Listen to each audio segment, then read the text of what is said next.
E aí, galera, beleza? Eu sou o Bruno Lima e hoje vim aqui te ajudar a desvendar os mistérios da matemática.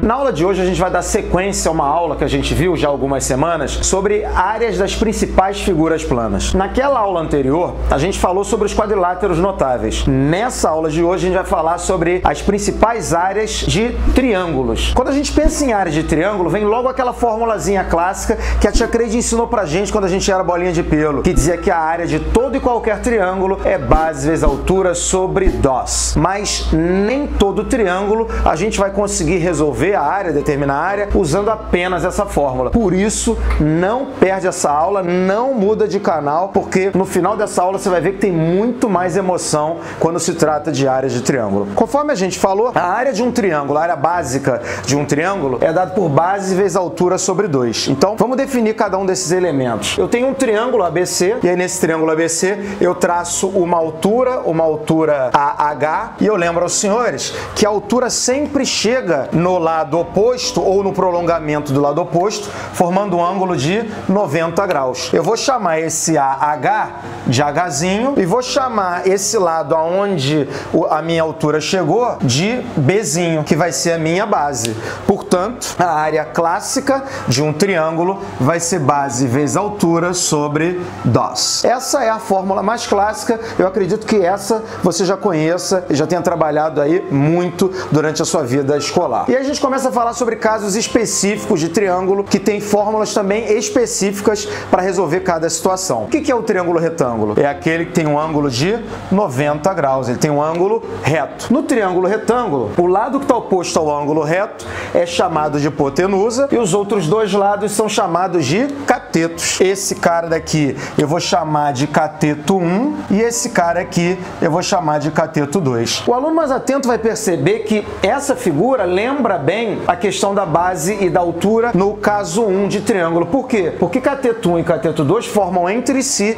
90 graus. Então, a gente pode dizer que a área de um triângulo retângulo vai ser dado por cateto 1 vezes cateto 2 sobre dós. Tranquilo até aqui? Vamos dar sequência. Outro triângulo muito especial, muito particular pra gente, é o triângulo equilátero, que, como você bem sabe, é aquele triângulo que possui os três lados congruentes. Os três lados são chamados L, L, L. E você deve ter estudado, quando estudou o Teorema de Pitágoras, que a altura do triângulo equilátero, ela tem uma fórmula especial, ela tem um valor especial. Ela é dada por L raiz de 3 sobre dós. Isso é muito importante pra gente, pelo seguinte, como a área de triângulo, na forma básica, é base vezes altura sobre 2, usando a mesma ideia aqui, quem é a minha base? L. Quem é a minha altura? L raiz de 3 sobre 2. Isso tudo sobre 2. Então, a área do triângulo equilátero é lado ao quadrado, raiz de 3 sobre 4. Galera, essas três primeiras fórmulas aqui são as fórmulas mais famosas que a gente conhece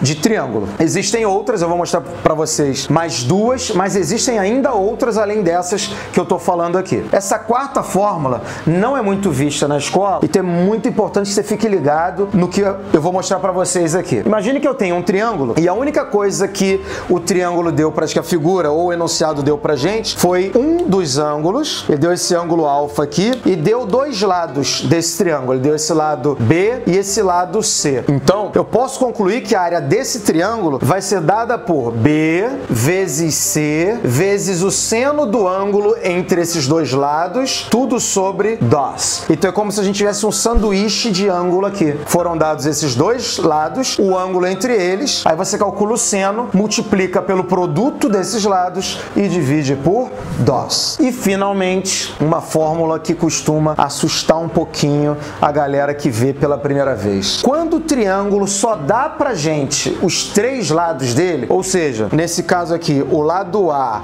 o lado B e o lado C, a primeira coisa que a gente vai fazer é calcular o perímetro desse triângulo. Mas, Brunão, o que é perímetro? Boa pergunta, meu nobre. O perímetro de um triângulo ou de qualquer polígono é a soma de todos os lados. Então o perímetro desse triângulo aqui vai ser A mais B mais C. E além de calcular o perímetro, você vai determinar pra gente o semiperímetro, que viria a ser o quê? A metade do perímetro. Então o semiperímetro é A mais B mais C sobre 2. Para calcular a área de um triângulo em que são dados os três lados, eu vou usar a fórmula de Heron, que diz que a área é a raiz quadrada de P, que multiplica P menos A, que multiplica P menos B, que multiplica P menos C. Raiz quadrada de tudo isso aqui. Não se apavora. É a primeira vez, é um pouco assustador, mas aos poucos, de tanto trabalhar com essa fórmula, você acaba se acostumando e vai ver que não é tão assustador assim. Existem mais duas fórmulas que são muito trabalhadas quando se fala de triângulo, que é o caso do triângulo circunscrito. Como assim triângulo circunscrito? É quando você tem uma circunferência e o triângulo está fora dessa circunferência,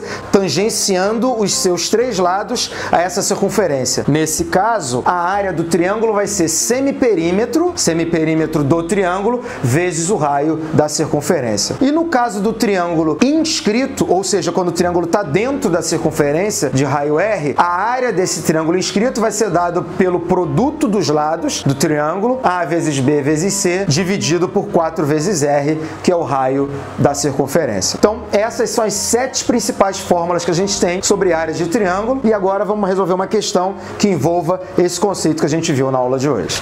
Para a gente praticar esse conceito que acabamos de ver aqui sobre áreas de figuras planas, áreas de triângulo, e somando também com aquilo que a gente viu no vídeo de áreas de quadriláteros, se você não viu, dá um pause aqui e clica no izinho que você vai cair direto no nosso vídeo de áreas de quadriláteros. Isso vai te ajudar a resolver essa questão aqui também. Eu peguei uma questão do Enem, uma questão de 2016, da prova azul, na questão 143, que dizia o seguinte: um senhor, pai de 2 filhos, deseja comprar 2 terrenos com áreas de mesma medida, um para cada filho. Um dos terrenos visitados já está demarcado e, embora não tenha um formato convencional, como se observa na figura B, agradou ao filho mais velho e por isso foi comprado. O filho mais novo possui um projeto arquitetônico de uma casa que quer construir, mas para isso precisa de um terreno na forma retangular, como mostrado na figura A, cujo comprimento seja 7 metros maior do que a largura. Para satisfazer o filho mais novo, esse senhor precisa encontrar um terreno retangular cujas medidas em metro do comprimento e da largura sejam iguais respectivamente a... Mais uma vez, temos uma questão do Enem que tem um texto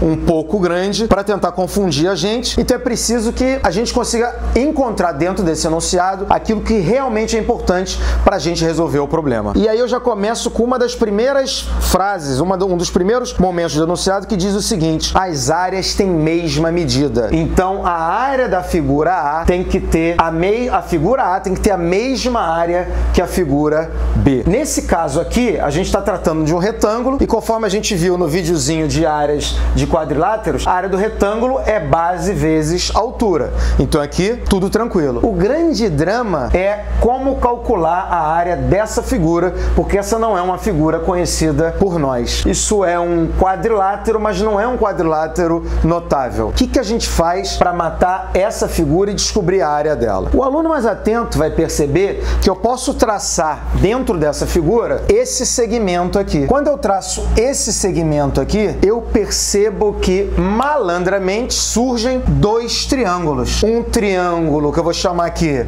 triângulo 1, que é um triângulo retângulo de catetos 15 e 15, e um triângulo 2, que também é um triângulo retângulo de catetos 3 e 21. Portanto, a área dessa figura B pode ser decomposta nas áreas de 2 figuras, a figura 1 e a figura 2. Então vamos lá, vamos achar a área do triângulo 1. A área de triângulo retângulo é cateto 1 vezes cateto 2 sobre 2. Muito bem. Então eu tenho 15 vezes 15 sobre 2, ou seja, 225 sobre 2 metros quadrados. E a área da figura 2, também um triângulo retângulo, de catetos 3 e 21, cateto 1, 3, cateto 2, 21 sobre 2, ou seja, 63 sobre 2 metros quadrados. Portanto, a área da figura B vai ser a área 1 mais a área 2. 225 sobre 2 mais 63 sobre 2. Como os denominadores são iguais, eu mantenho o denominador. Vou somar os numeradores. 288 sobre 2, que vai dar 144 metros quadrados. Até aqui, tudo tranquilo? Beleza, então vamos dar sequência. O enunciado disse que a área da figura A é igual à área da figura B. Como a gente viu, a área da figura A vai ser base x mais 7, que multiplica a altura, que vai ser x. E isso vai dar 144. Fazendo a distributiva, a gente tem x ao quadrado mais 7x, trazendo esse cara para o primeiro membro, menos 144 igual a zero. Caímos numa equação de segundo grau. Temos alguns recursos para usar aqui para poder matar essa equação. Ou você usa a fórmula de Bhaskara, ou você, se você já tem um pouco mais de domínio, usa soma e produto. Se você domina todas as ferramentas, e você que é um aluno já do nosso canal, eu tenho certeza de que você não está de bobeira, vamos usar soma e produto porque a gente ganha tempo. Afinal de contas, o Enem é uma corrida contra o tempo. A gente tem que se ligar que isso aqui é o produto e isso aqui é a soma. Então eu poderia usar uma fatoração nesse meu trinômio e ele vai ficar fatorado da seguinte maneira. Usando o produto 144 e soma 7, a gente vai ver que eu tenho x mais 16, que multiplica x menos 9. Isso é igual a zero. A fatoração disso daqui dá x mais 16, que multiplica x menos 9. Brunão, que bruxaria é essa? Vamos prestar atenção aqui. 16 menos 9, 7. 16 que multiplica menos 9, menos 144. Se você não entendeu isso, vai no tradicional. Usa a fórmula de Bhaskara. O importante é você acertar a questão. E aí a gente vai ter as duas raízes que vão ser x mais 16 igual a zero ou x menos 9 igual a zero. Esse cara aqui pra gente não serve porque vai dar medida negativa e não existe medida de terreno negativa. E vamos ver por essa daqui que x igual a 9. Esse cara interessa pra gente. Ou seja, essa medida é 9. A altura da nossa figura A é 9 metros. E a base, que vai ser x mais 7, 9 mais 7, a base vai valer 16 metros. Portanto, temos dimensões 9 e 16 metros. Tem essa opção? Letra B de Brunão. Mete um xão aí, meu nobre. E aí, galera, tranquilo? Conseguiram dominar esse conceito das principais áreas de triângulo? Espero que sim. Se você curtiu esse vídeo, aproveita para deixar o seu joinha, compartilha esse vídeo com geral. Se você não curtiu também, é importante que você dê seu feedback aí no comentário, porque tudo que a gente faz aqui no canal é para você. Então, se a gente estiver falhando em alguma coisa, é importante que você aponte para a gente continuar crescendo. E se você está chegando hoje, aproveita, já se inscreve, ativa o sininho para sempre receber as notificações quando tiver vídeo novo no nosso canal. Obrigado pela audiência e valeu!